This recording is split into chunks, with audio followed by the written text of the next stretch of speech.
नमस्कार दोस्तों, आपका स्वागत है अपनी YouTube चैनल PFP में। आज हम बर्जर पेंट्स के बारे में चर्चा करने वाले हैं। स्टॉक में एक बड़ा धमाका होता हुआ नजर आ सकता है, स्टॉक पर कड़ी नजर बनाकर रखनी चाहिए। तो ऐसी सिचुएशन में एज ए रिटेलर हमारी स्ट्रैटेजी क्या होनी चाहिए, इसके बारे में आज हम चर्चा करने वाले हैं। सबसे पहले कंपनी के फाइनेंशियल ट्रेंड पर नजर डाल देते हैं। रेवेन्यू प्रॉफिट कंटिन्यूसली ऊपर जा रहा है और 2022 में ऑल टाइम हाई रेवेन्यू और प्रॉफिट दिखाई पड़ता है, जो कि क्लियरली बहुत ही अच्छी बात है। तो फाइनेंशियल ट्रेंड तो हेल्दी नजर आता है। रिटर्न रेशियोज के बारे में बात करें, ROE 21% है, ROC 27% है, ROA 11% है। पिछले साल के मुकाबले आपको कोई ज्यादा इंप्रूवमेंट भी देखने को नहीं मिला, ज्यादा डिटोरिएशन भी देखने को नहीं मिला है। ओवरऑल रिटर्न रेशियोज आपको अच्छे नजर आते हैं। लेवरेज रेशियो के बारे में बात करें तो डेट टू इक्विटी 0.17 है, ये आपको थोड़ा सा बढ़ता हुआ नजर आता है, जो कि अच्छी बात नहीं है, लेकिन अभी भी मैनेजेबल है। ओवरऑल 0.17 का डेट टू इक्विटी रेशियो कोई बहुत ज्यादा खराब नहीं है। इंटरेस्ट कवरेज रेशियो 27.5 है, यहां पर इंप्रूवमेंट होता हुआ नजर आता है। तो लेवरेज रेशियो भी आपको डिसेंट नजर आते हैं।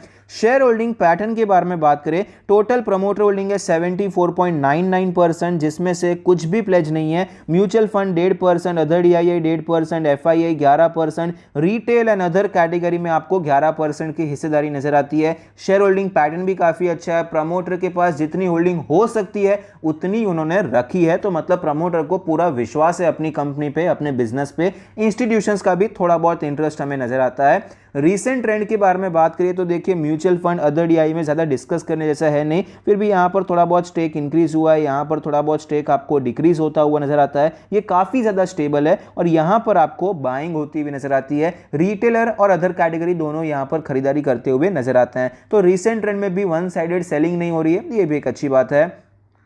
वैल्यूएशन के बारे में बात करें तो 60 का PE रेशियो है, जो कि हिस्टोरिकली लोअर साइड पे है। सेक्टर के मुकाबले भी काफी ज्यादा सस्ता चल रहा है। प्राइस टू बुक रेशियो 14.6 का है, जो कि हिस्टोरिकली एवरेज साइड पे चलता हुआ नजर आता है। तो वैल्यूएशन के बारे में बात करें तो देखिए, वैल्यूएशन बहुत महंगा तो नहीं है, लेकिन बहुत सस्ता भी नहीं है। आपको प्रीमियम वैल्यूएशन पे स्टॉक ट्रेड करता हुआ नजर आता है। अभी कंपनीज में गिरावट क्यों हो रही है, अगर आप एशियन पेंट देखेंगे, बर्जर पेंट देखेंगे, सभी स्टॉक यहां पर आपको स्ट्रगल करते हुए नजर आते हैं, क्योंकि अभी तक इनको काफी ज्यादा प्रीमियम वैल्यूएशन मिल रहा था यहां पर, और अच्छा सेक्टर भी है, ग्रोथ वाला सेक्टर भी है, इसलिए प्रीमियम वैल्यूएशन मिल रहा है। लेकिन ग्रोथ वाला सेक्टर है, इसलिए नए प्लेयर्स भी आपको एंटर होते हुए नजर आते हैं। ग्रासिम हैवी इन्वेस्टमेंट करने वाला है पेंट सेक्टर में, जो कि मेन रीजन है ये स्टॉक्स आपको स्ट्रगल करते हुए नजर आते हैं। भले ही क्रूड ऑयल का प्राइस नीचे है, फिर भी ये स्टॉक नीचे आ रहे हैं, क्योंकि ग्रासिम का इन्वेस्टमेंट आने वाला है। सिर्फ ग्रासिम ही नहीं, एस्ट्रल का भी इन्वेस्टमेंट आने वाला है। भले ही एस्ट्रल का जो इन्वेस्टमेंट है काफी ज्यादा छोटा है इन कंपेरिजन टू ग्रासिम का इन्वेस्टमेंट,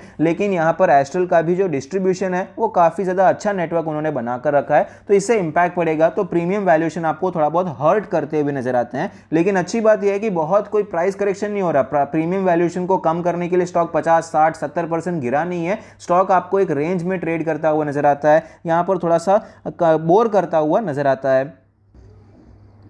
स्टॉक के चार्ट पर हमें क्लियरली पता चलता है कि पिछले एक साल में कंटिन्यूसली स्टॉक हमें नीचे ही आता हुआ नजर आया है, और लोअर साइड पे 550 का लेवल एज अ सपोर्ट नजर आता है। फिलहाल ये स्टॉक अपने सारे मूविंग एवरेज के नीचे ट्रेड कर रहा है। डेली RSI 43 का लेवल है, फिलहाल थोड़ा सा बाउंस बैक नजर आता है। इंपॉर्टेंट लेवल्स के बारे में बात करें तो हायर साइड पे हमारा जो रेजिस्टेंस है डेली चार्ट पे 625 का लेवल है, और जो सपोर्ट बनकर आता है 570 का लेवल है। वीकली चार्ट पे चलते हैं, वीकली चार्ट पर भी आपको सेम लेवल्स नजर आएंगे। सपोर्ट थोड़ा सा नीचे 550 का लेवल होता हुआ नजर आता है। बाकी रेजिस्टेंस भी आप देख पाएंगे, आपको ये टेस्टेड रेजिस्टेंस ही नजर आता है। मंथली चार्ट पर चलते हैं। मंथली चार्ट पर सपोर्ट लेवल के बारे में बात करें, सेम लेवल है 550 का लेवल, ऑल टाइम हाई बनाकर यहीं से ब्रेकआउट हुआ था, तो ये लेवल काफी ज्यादा इंपॉर्टेंट लेवल हो जाता है। रेजिस्टेंस के बारे में बात करें तो मंथली चार्ट पर एक्चुअली देखा जाए तो 700 रुपए का लेवल एक स्ट्रॉन्ग रेजिस्टेंस की तरह दिखाई पड़ता है, क्योंकि यहां से आपको एक ब्रेकडाउन देखने को मिला, रीटेस्ट हुआ, फिर से स्टॉक नीचे आया। लेकिन फिलहाल ऑलमोस्ट 3 महीने हो चुके हैं एक ही रेंज में ट्रेड कर रहा है, तो अगर ये ब्रेकआउट होता है तो वो ऑफकोर्स एक पॉजिटिव सिचुएशन हो जाएगी। और दूसरी मेन बात यहां पर यह है कि आपको एक ट्रेंड लाइन भी नजर आती है। ये ट्रेंड लाइन मैं आपको दिखाना चाहूंगा, हायर साइड से कंटिन्यूअसली इसी ट्रेंड लाइन पे रेजिस्टेंस लेके स्टॉक आपको नीचे आता हुआ नजर आता है। लोअर साइड पे अगर हम ट्रेंड लाइन के बारे में बात करें, एक छोटी सी ट्रेंड लाइन यहां पर भी देखने को मिलेगी। अब देख पाएंगे पहले भी यहां पर ये सपोर्ट लेकर आपको ऊपर जाता हुआ नजर आया था, फिलहाल भी यहां पर आपको ये सपोर्ट लेकर ऊपर जाता हुआ नजर आता है। मेन इसका जो ट्रेंड लाइन है वो रेजिस्टेंस का ट्रेंड लाइन है। यहाँ पर भी आप देख पाएंगे, अगर ये ट्रेंड लाइन नहीं भी देखते तो भी इजीली दिखाई पड़ता कि यहाँ पर आपको एक ट्रायंगल पैटर्न बनता हुआ नजर आता है। जिस भी साइड आपको ब्रेकआउट देखने को मिलेगा एक बड़ा धमाका देखने को मिल सकता है, एक बड़ा ट्रेंड आपको होता हुआ नजर आ सकता है। अब यहाँ पर कौन से साइड पे ब्रेकआउट हो सकता है, ब्रेकडाउन हो सकता है, ये तो समय बताएगा। लेकिन अगर प्रोबेबिलिटी के बारे में बात करें तो मैं चांसेस खेलना चाहूंगा कि हो सकता है कि भाई ऊपर के साइड पे ब्रेकआउट होता हुआ नजर आए, मतलब तेजी के ब्रेकआउट होता हुआ नजर आ सकता है। रीजन क्या है? क्योंकि स्टॉक अभी सपोर्ट लेवल पे, अगर रेजिस्टेंस लेवल पे ऐसा कोई पैटर्न बनता है तो हम मान सकते हैं कि स्टॉक में ब्रेक डाउन हो सकता है और यहां पर अच्छी खासी गिरावट हो सकती है, क्योंकि चार्ट ऑलरेडी स्ट्रेच हो चुका है या ऐसा कोई रीजन हो सकता है। लेकिन यहां पर ऐसा नहीं है, स्टॉक ऑलरेडी काफी ज्यादा नीचे आ चुका है, इंपॉर्टेंट लेवल्स पर है और स्टॉक फंडामेंटली भी अच्छी कंपनी नजर आती है। ऐसा नहीं है कि फंडामेंटल्स खराब हो चुके हैं। कंपटीशन आता है जिसके कारण स्टॉक नीचे गिर गया, वो अलग बात है, और कंपनी ही खराब हो गई वो अलग बात हो जाती है। तो फिलहाल यहां पर चांसेस हायर साइड पे ब्रेकआउट होने के ज्यादा है। बाकी करना तो वही है जो कि चार्ट दिखाएगा, लेवल्स के हिसाब से ही काम करना है।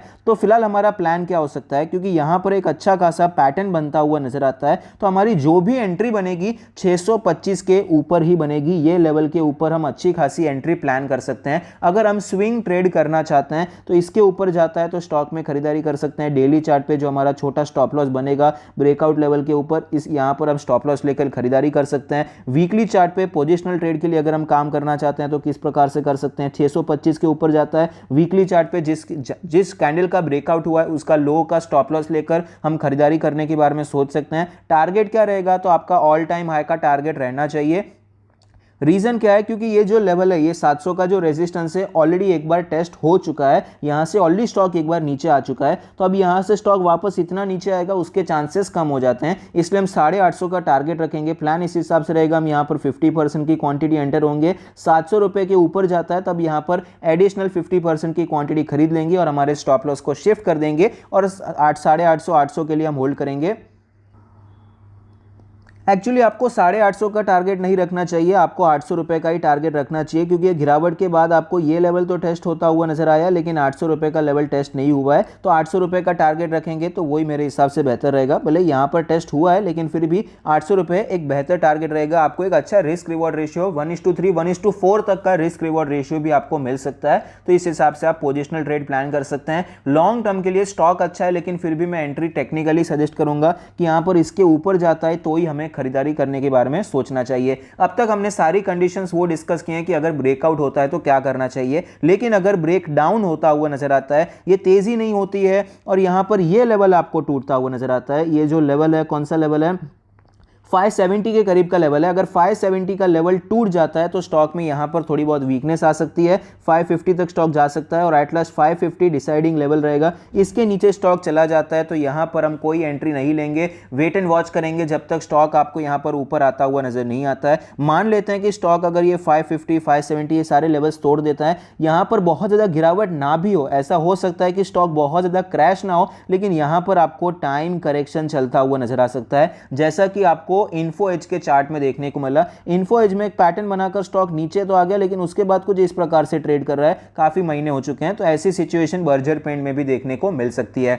हमने लास्ट वीडियो पॉलीकैब पर बनाया था, पॉलीकैब में हमने डिस्कस किया था कि किस प्रकार से एक हेड एंड शोल्डर पैटर्न आपको बनता हुआ नजर आ सकता है। तो हेड एंड शोल्डर पैटर्न यहां पर डिस्कस किया था। पॉलीकैब में कैसी सिचुएशन थी, स्टॉक यहां पर ब्रेकआउट करता हुआ नजर आया, फिर गिरावट देखने को मिली। बर्जर पेंट में भी देखिए आपको सिमिलर सिचुएशन नजर आएगी। यहां पर देखिए ब्रेकआउट हुआ, यहां पर सपोर्ट लिया लेकिन स्टॉक और ऊपर नहीं जा पाया और एट लास्ट इसका जो लोअर लेवल था, लोअर लेवल पे स्टॉक आता हुआ नजर आया, जैसा पॉलीकैब आ चुका है। तो यहां पर रिकवरी देखने को मिली। जनरली क्या होता है, ये जो लेवल्स रहते हैं वहां पर स्टॉक रेजिस्टेंस लेके नीचे आ जाता है। तो यहां पर भी देखिए बर्जर पेंट में भी कुछ इसी प्रकार से होता हुआ नजर आया है। ऐसा जरूरी नहीं है कि हर एक स्टॉक में ऐसी सिचुएशन देखने को मिले कि स्टॉक हेड एंड शोल्डर बनाएगा और स्टॉक नीचे ही आ जाएगा, ऐसा जरूरी नहीं होता है।